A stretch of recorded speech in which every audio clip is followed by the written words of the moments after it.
How to add CNAME record in Squarespace. Hi everyone, this is Kate here and welcome back to the channel, and on today's video I will guide you how you can add a CNAME record in Squarespace. So without further delay, let's get started. First of all, go to squarespace.com to a web browser in your device. After that, make sure that you're logged into your account.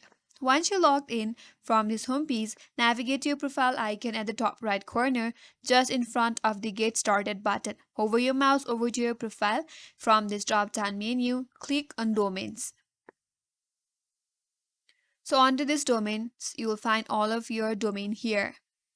Then you have to select the domain where you want to add your CNAME record on. Click on your preferred domain, and on the next step, navigate to the left-hand side. From there, click on DNS.